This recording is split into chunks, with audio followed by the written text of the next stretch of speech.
అంతరిక్ష విజ్ఞానం పుస్తకాలకే పరిమితం కాకుండా కళ్లెదుట ప్రత్యక్షంగా చూపించేందుకు స్పేస్ ఆన్ వీల్స్ పేరిట ప్రత్యేక బస్సును రూపొందించింది ఇస్రో.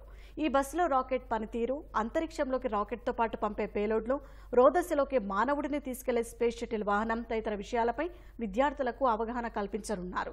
దేశంలో అంతరిక్ష పరిశోధనలు ప్రారంభించిన నాటి నుంచి ఇప్పటి వరకు ఇస్రో సాధించిన విజయాలను దృశ్య రూపంలో ప్రదర్శించనున్నారు. విజయవాడ కేబిఎన్ కళాశాల ఫిజిక్స్ అండ్ ఎలక్ట్రానిక్స్ విభాగం ఆధ్వర్యంలో ఈ బస్సును ఏర్పాటు చేశారు. కాస్మో క్రూయిజ్ పేరిట స్పేస్ ఆన్ వీల్స్ బస్సు ద్వారా వేలాది మంది విద్యార్థులు ప్రదర్శనను తిలకించేలా చేస్తోంది ఇస్రో. ఆ బస్సులో ఏమున్నాయి, దాని విశేషాలేమిటో ఇప్పుడు తెలుసుకుందాం. రక్షణ రంగంలో భారత శక్తి సామర్థ్యాలను విద్యార్థి దశ నుంచి అందరికీ తెలియజేసేందుకు వీలుగా కాస్మో క్రూజ్ అనే పేరుతో ఇస్రో ప్రత్యేకమైనటువంటి ఒక ఎక్స్పోని ఏర్పాటు చేయడం జరిగింది. ఇది సైన్స్ ఆన్ వీల్ అలాగే శాటిలైట్ ఆన్ వీల్స్ అనే పేరుతో ఒక బస్సులో మొత్తం వివిధ రకాల మోడల్స్ను అందులో పొందుపరిచి వివిధ పాఠశాలలు కళాశాలల విద్యార్థులు దీన్ని తీసుకెళ్తోంది. అందులో ఇప్పుడు మనం చూసినట్లయితే దీంట్లో అంతరిక్షంలోకి ఏ విధంగా ప్రయోగాలు ఉంటాయి, అలాగే శాటిలైట్ స్పేస్ ఏ విధంగా ఉంటుంది, లాంచ్ ప్యాడ్లు ఏ విధంగా ఉన్నాయి దగ్గర నుంచి అంతరిక్షంలో ప్రయోగించినటువంటి ఆర్యభట్ట వరకు మొత్తం వివిధ రకాల నమూనాలను అలాగే కొన్ని లైవ్ మోడల్స్ను కూడా ఈ బస్సులో ఏర్పాటు చేయడం జరిగింది.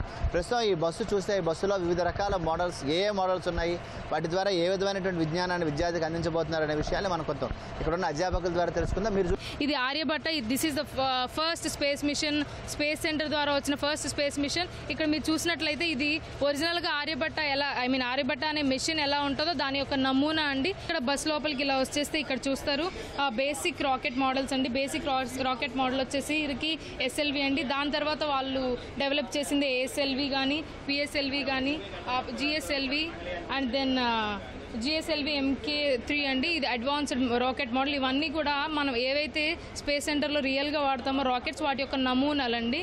ఇవి వచ్చేసరికి ఈ రెండు కూడా ఇంటరాక్టివ్ మోడల్స్ అండి. అంటే రాకెట్లో సెవెరల్ స్టేజెస్ ఉంటాయి, పైకి వెళ్తున్న కొద్దీ ఒక్కొక్క స్టేజ్ విడిపోవడం జరుగుతుంది.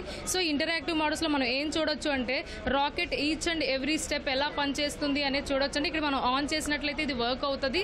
సో దీనివల్ల పిల్లలకి హ్యాండ్స్ ఆన్ ఎక్స్పీరియన్స్ వస్తుంది అనే ఆలోచనతో శాస్త్ర సాంకేతిక రంగాల మీద అవగాహన వస్తుంది అనే ఉద్దేశంతో ఇవి పెట్టడం జరిగిందండి. స్పేస్లోకి వెళ్ళిన తర్వాత శాటిలైట్స్ అనేది ఎలా అలైన్ అవుతాయి, శాటిలైట్స్ వల్ల మనకి యూజ్ ఏంటి, ఇప్పుడు సపోజ్ మన GPS మ్యాప్స్ చూడగలుగుతున్నాం, అందులో ఇమేజెస్ చూడగలుగుతున్నాం అంటే because of the information which giving by the satellites. So ఇలా దాని యొక్క ఇవ్వండి శాటిలైట్ పైకి అంటే స్పేస్లోకి రీచ్ అయిన తర్వాత అవి ఉండే అలైన్మెంట్ మీరు ఇక్కడ చూడగలరు సార్. సో దీన్ని ఇండియన్ శాటిలైట్ కమ్యూనికేషన్ అప్లికేషన్ అండి. ఇండియన్ రిమోట్ సెన్సింగ్ అప్లికేషన్ అండి. అంటే శాటిలైట్ యూజ్ చేసుకుని ఎర్త్ మీద ఏం జరుగుతుంది ఈచ్ అండ్ ఎవ్రీ స్టెప్ మనం చూడొచ్చు. శాటిలైట్స్ పైకి వెళ్ళిన తర్వాత మీరు ఇక్కడ గమనిస్తే ఇదండి శాటిలైట్ అలైన్మెంట్ ఇలా ఉంటుంది. ఇది జస్ట్ మనకి ఎర్త్కి సంబంధించిన డేటా అంతా శాటిలైట్ ద్వారా వస్తుంది. సో అలా శాటిలైట్స్ పైన అలా అలైన్ అయ్యి మనకి కావాల్సిన ఇన్ఫర్మేషన్ మనకి తీసుకొని మనకి పంపిస్తుంది. ఒక రాకెట్ తయారు చేయడం ఎంత ముఖ్యమో ఆ రాకెట్ పైకి వెళ్ళాలి అంటే లాంచ్ ప్యాడ్కి మనం వాడే మెటీరియల్ కానీ అదంతా చాలా ముఖ్యమండి. ఇక్కడ మీరు చూసినట్లయితే ఫస్ట్ టైం రాకెట్ మనకి స్పేస్ మీదకి వెళ్ళడానికి వాడిన ఫస్ట్ లాంచ్ ప్యాడ్ నమూనాని మీరు ఇక్కడ చూడగలరు. ఇది ఎగ్జాక్ట్ రిప్లికా అండి. రిప్లికా అంటే యాక్చువల్ లాంచ్ ప్యాడ్ ఎలా ఉంటుందో దాని యొక్క exact the xerox copy of launch pad అండి. సో వీటి replica of first launch pad. మీరు అక్కడ చూసినట్లయితే సెకండ్ లాంచ్ ప్యాడ్ యొక్క రిప్లికా చూడగలరు. లాంచ్ ప్యాడ్ అంటే ఏంటి అంటే రాకెట్ అనేది స్పేస్ పైకి వెళ్ళడానికి ముందు ఆ రాకెట్ని పెట్టే ప్లేస్ అండి. సో అక్కడ నుండి మనం బర్స్ట్ చేసి రాకెట్ని ఎవల్యూట్ చేయడం జరుగుతుంది. సో ఇక్కడ మీరు గమనించినట్లయితే ఇది సెకండ్ లాంచ్ ప్యాడ్ అండి. ఇది exact replica of second launch pad. ఇలాగే ఉంటుంది అంటే మన రియల్ లాంచ్ ప్యాడ్ కూడా అక్కడ మనం రాకెట్ని ప్లేస్ చేసి బర్స్ట్ చేసి పైకి పంపడం జరుగుతుంది. ఇప్పటి వరకు 2 లాంచ్ ప్యాడ్లు ఉండడం జరిగిందండి. సో థర్డ్ లాంచ్ ప్యాడ్ అనేది ఇంకా డెవలప్ చేస్తున్నారు ఫర్ బెటర్. అంటే మనకి ఫ్యూచర్లో వచ్చే మిషన్ ఎలా ఉంది అంటే it has to get the man on the moon sir. So మనిషిని కూడా మనం రాకెట్లో పెట్టి పైకి పంపిస్తున్నాం కాబట్టి దానికి కూడా సరిపడా అంటే లాంచ్ ప్యాడ్ అనేది కరెక్ట్గా ఉంటేనే రాకెట్ అనేది పైకి బర్స్ట్ అవుతుందండి.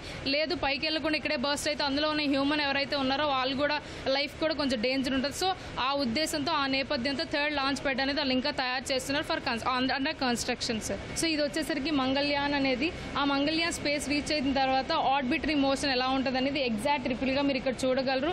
అది ఎర్త్. సో అది శాటిలైట్ ఇన్ఫర్మేషన్ కూడా వేస్తుంది. ఇక్కడ మీరు చూసినట్లయితే శాటిలైట్ అలైన్మెంట్ అండి. ఇట్లా అంటే ఒకదాని తర్వాత ఒకటి ఉంటే దాని ఫిజిక్స్లో ఆర్బిటల్ అలైన్మెంట్ అంటారు. ఎక్లిప్స్ అది మీరు ఇక్కడ చూడగలరు. Mangalyaan orbital system.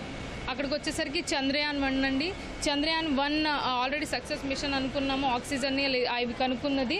వాటికి సంబంధించిన డిస్క్రిప్షన్ ఇక్కడ రాసాము. వాటర్ H2O అండ్ హైడ్రాక్సైల్ మాలిక్యూల్స్ని అది చంద్రయాన్-1 అనే మిషన్ స్పేస్లోకి రీచ్ అయ్యి ఆ మూన్ మీద దిగి అక్కడ మనకు వాటర్ మాలిక్యూల్స్ ఉన్నాయి అండ్ దెన్ హైడ్రాక్సైల్ మాలిక్యూల్స్ ఉన్నాయి అనేది అది కనిపెట్టడం జరిగింది.